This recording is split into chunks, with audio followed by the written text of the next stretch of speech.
The Austrian Alps in February are unforgiving. Heavy snowfall throughout the winter creates layers of unstable snow on steep mountain slopes. Avalanches are common.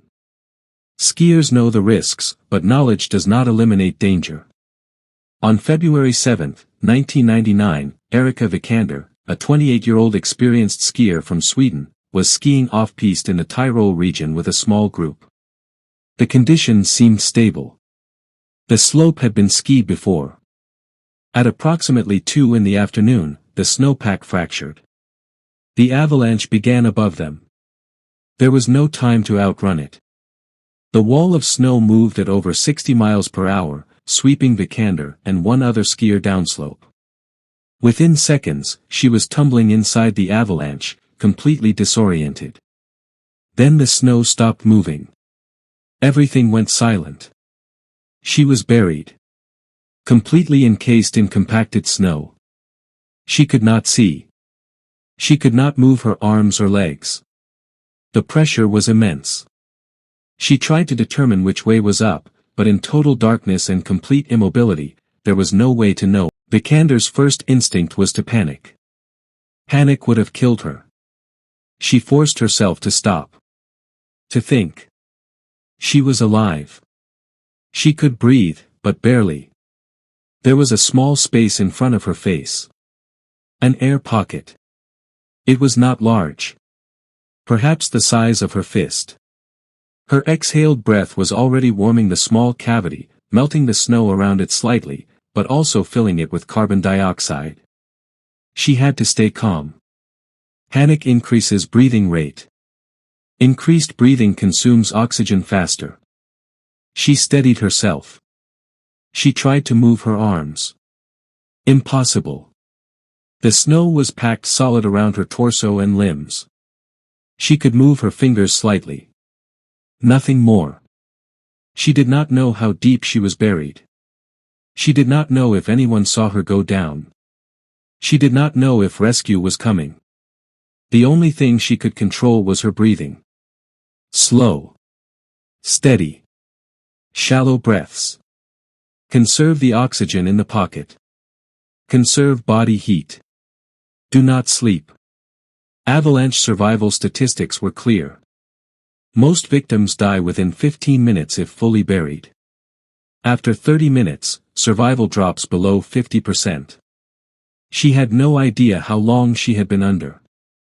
Minutes felt like hours. Above ground, the other skiers had seen her disappear. They called for help immediately. Alpine rescue teams in Austria are well trained and fast. Within 20 minutes, a helicopter was dispatched. Rescue personnel arrived with avalanche probes, shovels, and trained search dogs. The debris field was massive. Hundreds of cubic meters of compacted snow. Finding someone buried in that expanse is like finding a needle in a frozen haystack. The dogs began searching, moving across the snow, trained to detect human scent filtering through the snow. The rescuers worked methodically, probing the snow with long metal poles, feeling for any resistance that might indicate a body. Hours passed. Vikander remained buried. The cold was penetrating her clothing now. Her core temperature was dropping. Hypothermia was setting in. Her fingers and toes went numb first.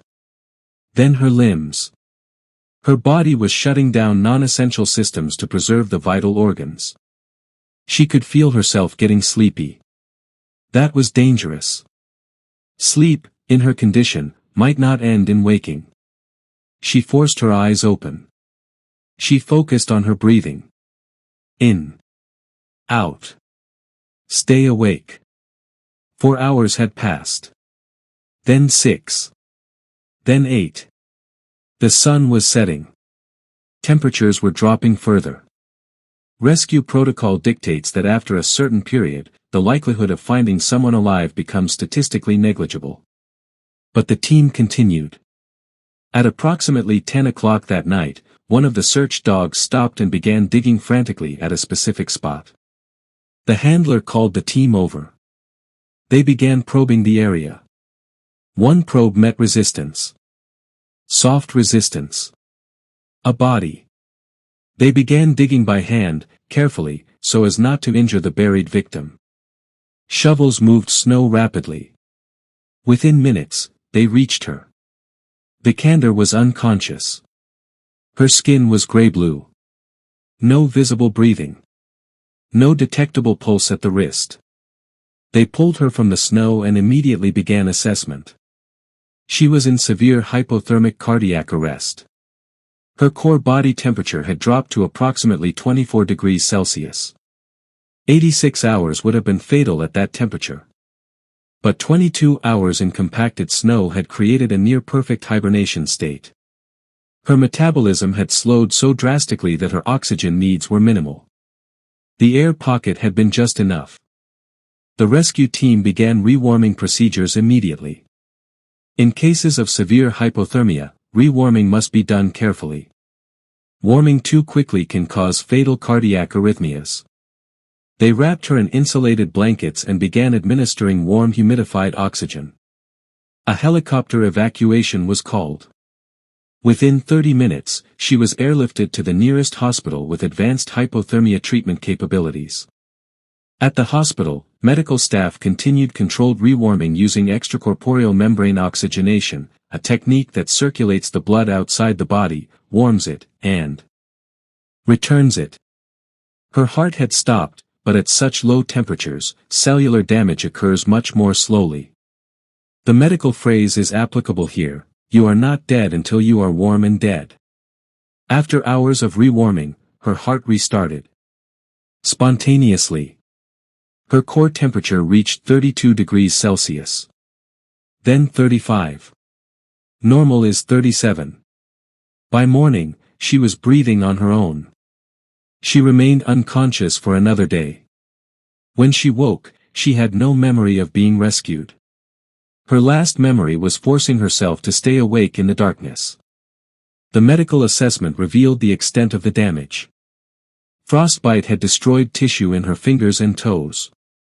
Several digits required partial amputation. Her nose and cheeks bore permanent scarring where the skin had frozen and died. Neurologically, she was intact. No brain damage. No cognitive impairment. The prolonged hypothermia had, paradoxically, protected her brain by slowing its metabolic needs. Physically, she would recover with time. Psychologically, the impact was harder to measure. Vikander spent 3 weeks in the hospital. Physical therapy helped her regain strength. The frostbite wounds healed slowly. When she was discharged, she returned to Sweden. She did not ski again that season. Or the next. In interviews conducted years later, she described the experience with surprising calm. She said the darkness was absolute. The cold was beyond cold. It became something else. A state where the body just stops registering sensation. She remembers thinking about her family. About small things. A conversation she had weeks before. A meal. Nothing profound. The mind, she said, does not work the way you expect when you are dying. She did not remember the rescue. She remembered the cold becoming distant. She remembered her thoughts slowing. She remembered a strange sense of acceptance. Not peace. Just acceptance. The body was shutting down, and there was nothing her mind could do to stop it. She remembers her last conscious thought was about breathing. Just keep breathing. Then nothing. The next thing she remembered was waking in a hospital bed, confused, not understanding where she was or how she got there. The doctors explained what had happened. 22 hours buried. They told her the statistics. How unlikely survival was. She listened, but it felt abstract. Like they were talking about someone else. In the years that followed, Vikander became a case study in avalanche survival research. Her case was cited in training materials for search and rescue teams across Europe. The key factors were examined: the air pocket, the depth of burial, the outside temperature, her physical condition before burial, and critically, the speed of the rescue response. Even with all those factors aligned, survival at 22 hours was extraordinary. Most buried avalanche victims do not last beyond 30 minutes. Vikander eventually returned to skiing. Not immediately. Not the next season. But eventually. She said she had to. Not because of bravery or proving something. But because skiing was part of her life, and avoiding it would mean letting the avalanche define her permanently. She took precautions. She carried avalanche safety equipment. Beacon, probe, shovel. She skied with partners who were trained in rescue. She avoided certain slopes and conditions. But she skied. Her story spread quietly through the alpine community. Other survivors reached out. People who had been buried and rescued. People who understood what it meant to be trapped under snow, unable to move, waiting in darkness. She spoke at a few avalanche safety seminars. She was not comfortable with attention, but she understood the value of her experience. If her survival could improve training or rescue protocols, then sharing it mattered. The medical community continued to study her case. Hypothermia research used her survival as a reference point for what the body can endure. Her case helped refine rewarming protocols and ECMO usage in extreme cold injuries. The rescue team that found her stayed in contact. Avalanche rescues are emotionally intense for the teams involved. Most of the time, they are recovering bodies, not survivors. Finding someone alive after 22 hours was extraordinary for them as well. They attended some of the same seminars where Vikander spoke. The bond between rescuer and rescued in these circumstances is unique. Both groups understand what happened in ways others cannot. Years passed. Vikander married. She had children. She lived quietly. The scars on her face faded but never disappeared. The missing portions of her fingers were a daily reminder. She did not hide them. She did not dwell on them either. They simply were. When asked if the experience changed her, she said yes, but not in the ways people expected.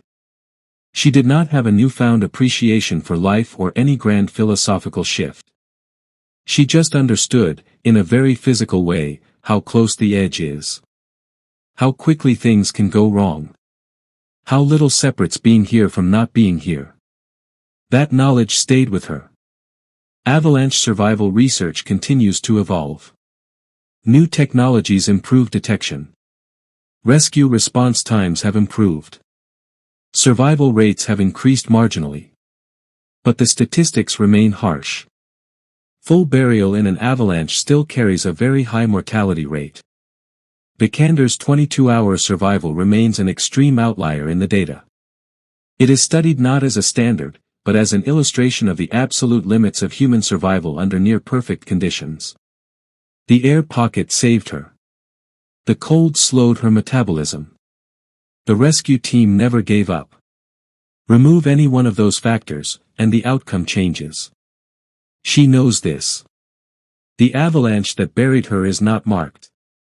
There is no memorial. The slope looks the same as it did before. Snow falls. Snow slides. The mountain does not remember. Erika Vikander returned to her life. She skis carefully now. She knows what snow can do. She knows how quickly it can kill. And she knows, with absolute certainty, that she was lucky. Nothing more. Nothing less. Just lucky.